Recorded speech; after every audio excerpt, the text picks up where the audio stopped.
O ministro Alexandre de Moraes votou para condenar 9 réus do Núcleo 3, conhecidos por Kids Pretos, da trama golpista. Além disso, ele votou pela absolvição do general Estevam Carlos Teófilo Gaspar de Oliveira, acusado de dar aval aos planos golpistas e de incentivar Jair Bolsonaro a assinar um decreto de ruptura institucional. Vamos ver a reportagem aqui no telão. Temos essa reportagem, produção? Então vamos lá. Já está aqui. Moraes vota para condenar 9 dos 10 réus do núcleo de Kids Pretos. Segundo a PGR, grupo planejou as ações mais severas e violentas da organização criminosa, entre elas aquela operação Verde Amarelo, Punhal Verde Amarelo, para tentar matar o ministro Alexandre de Moraes, o presidente Lula e também o vice-presidente, então eleitos naquele momento. Alexandre de Moraes votou para condenar os 9 réus do Núcleo 3 na primeira turma do Supremo, isso hoje. O julgamento foi retomado hoje com o voto dele, que é o relator. Além disso, ele votou pela absolvição de general Estevam Carlos Teófilo Gaspar de Oliveira, acusado de dar o aval aos planos golpistas e de incentivar o ex-presidente Jair Bolsonaro. A sessão está suspensa, vai ser retomada à tarde. Eu quero saber quem é a pessoa que não foi julgada, não foi tornada réu. O ministro Moraes afastou as preliminares e julgou procedente a ação penal em relação a Hélio Ferreira Lima, Rafael Martins de Oliveira, Rodrigo Bezerra de Azevedo, Bernardo Romão Correia Neto, Fabrício Moreira de Bastos, Sérgio Ricardo Cavalieri de Medeiros e Vladimir Matos Soares. Vamos lá, sobe pra gente.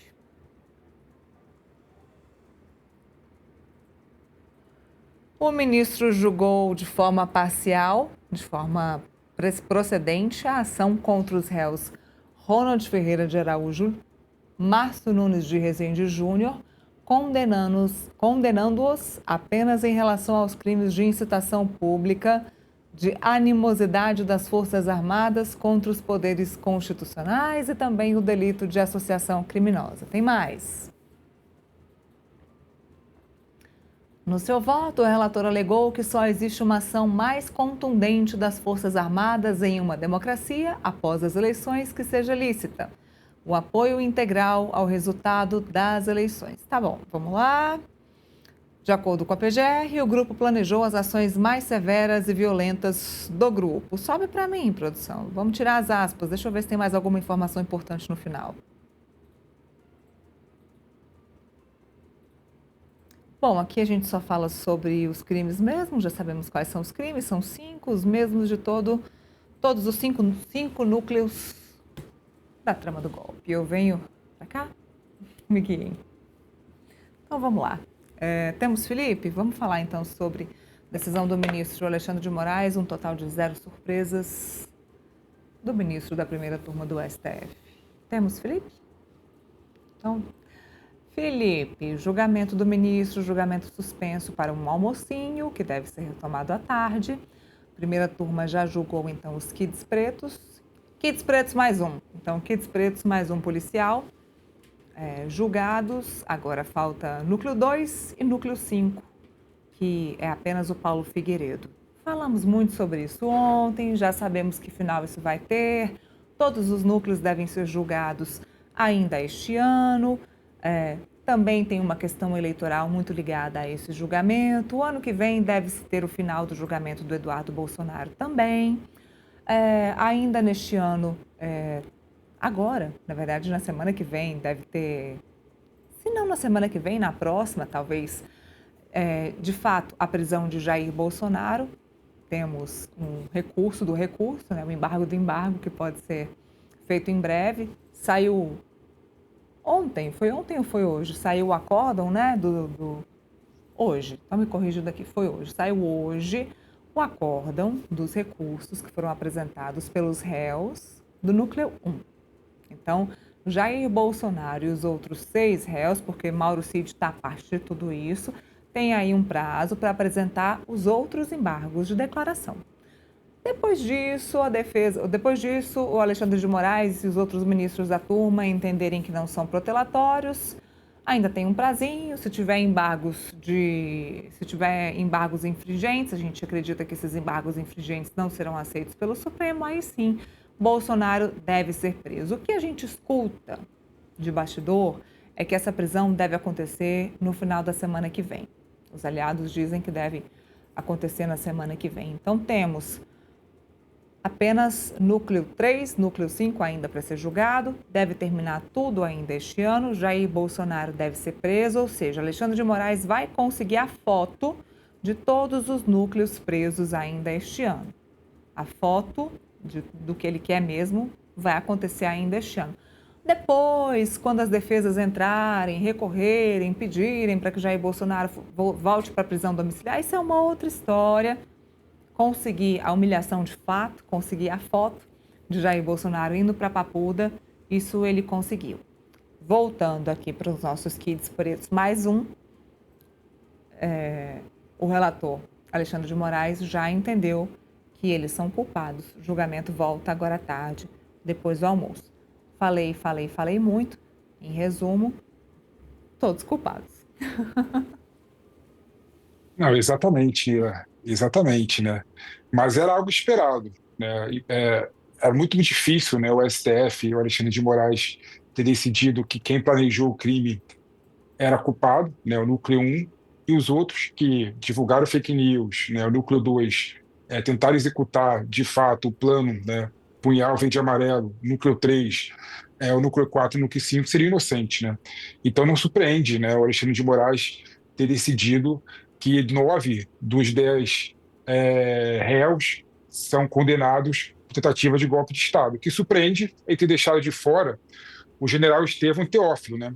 Eu imaginava que ele fosse condenar todo mundo, né? E é bom lembrar que foi a primeira vez, né, nesse processo todo que o Alexandre de Moraes absolveu uma pessoa, né?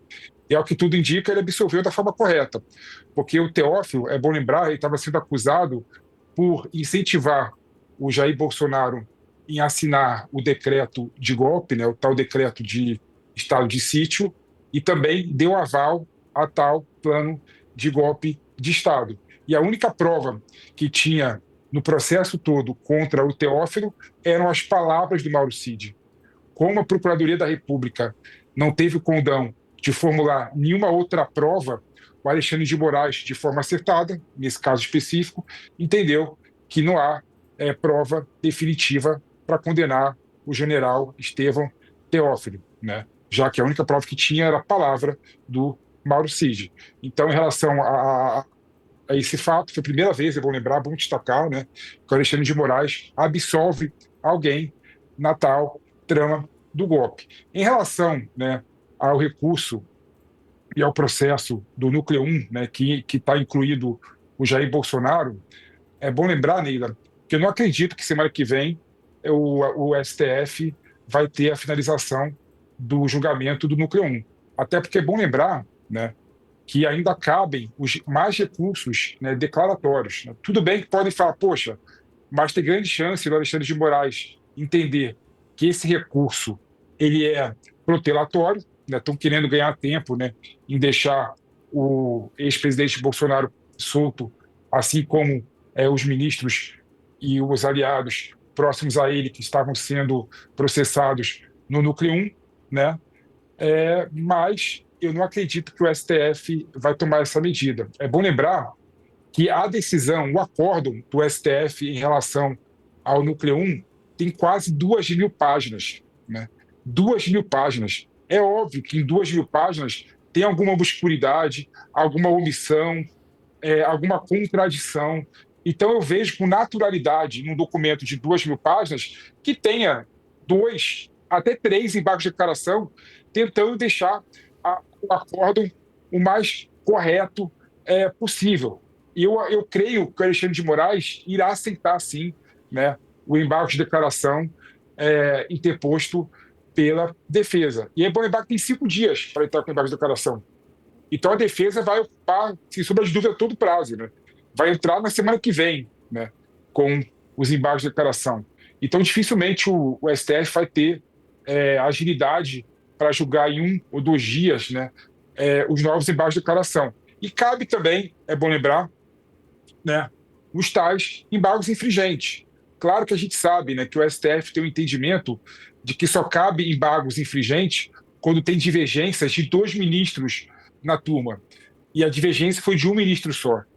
Mas a legislação, o Código de Processo Penal, né, e o Código de Processo Civil, né, falam que embargos infringentes cabem quando não há unanimidade no órgão julgador. Né?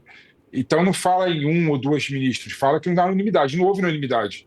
Então eu creio que a defesa irá manusear os embargos infringentes também para tentar uniformizar a decisão do Supremo Tribunal Federal, mesmo sabendo do risco alto do STF não aceitar e não reconhecer o recurso, tendo em vista a jurisprudência do Supremo Tribunal Federal em relação ao assunto. Mas a jurisprudência pode mudar. Né? A jurisprudência em relação a esse assunto foi de 2017 ou 2019, se eu não me engano. Ou seja, um caso dessa magnitude, no modo de ver, precisa ter certos cuidados que eu creio que o STF irá tomar nesse sentido e talvez até possa receber o embargo infringente. Eu não vejo absurdo o STF mudar o entendimento dele e receber os tais embargos infringentes. Então, eu acho difícil, né, não ter mais um ou dois recursos da defesa em relação ao núcleo 1 no STF. Você tem toda a razão. Essa questão dos embargos infringentes não é uma norma, não é uma lei, não é o que prevê o Supremo Tribunal Federal, é uma jurisprudência. Você falou muito bem. A jurisprudência do STF prevê que quando mais de dois ministros discordem, divirjam da decisão, aí sim abre-se espaço para entrar com os embargos infringentes. Mas o Supremo Tribunal Federal prevê que se houver a divergência, já há sim o espaço para os embargos infringentes, então cabe sim essa análise no Supremo Tribunal Federal. A gente sabe que o ministro Alexandre de Moraes ele pode apenas entender que são embargos, recursos protelatórios, então cabe também a gente aguardar essa análise. Agora, eu estava pensando aqui, fazendo conta nos dedos, o acórdão foi publicado hoje.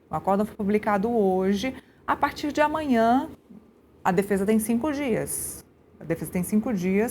Para poder apresentar os embargos dos embargos, né? Os próximos embargos de declaração. Então, entendo, até semana que vem, esses embargos estão lá no Supremo Tribunal Federal, de fato. Teria aí o prazo para essa análise, não dá tempo mesmo para que essa prisão aconteça no final da semana que vem. Você tem toda a razão, essa aposta aí ela é um pouco infundada, a não ser que o ministro Alexandre de Moraes entenda que esses embargos de declaração, os segundos embargos de embargos, como são chamados, eles sejam entendidos como protelatórios, o que eu também acredito que seja muito difícil. Sombra de dúvida. E se ele entender que é protelatório, no modo de ver, ele vai colocar isso para a turma decidir também. Né? Então, ele deve usar o plenário virtual, dando talvez 10 dias, né, para julgamento de toda a turma relacionado aos embargos declaratórios. Então, vamos supor assim, o pior das hipóteses, terça-feira é o prazo para a defesa entrar com os embargos de declaração, né? Embargo dos embargos. Né? E vamos supor que o Alexandre de Moraes comece a analisar na quarta-feira e ele canete. Embargos protelatórios, multa de tantos milhões de reais, porque estão fazendo chincana com a Justiça, com o STF, e aí ele abrirá uns 10 dias a mais para a defesa. Então, eu entendo que isso deve ir até o final do mês, né, no máximo. Né? Se os primeiros embargos forem considerados, se os segundos embargos forem considerados protelatórios. Se não for considerado protelatório, né, no modo de ver, a defesa pode manusear o terceiro embargo de declaração e os embargos infringentes direto. Né? Ou seja, tem algumas coisas aí que podem acontecer.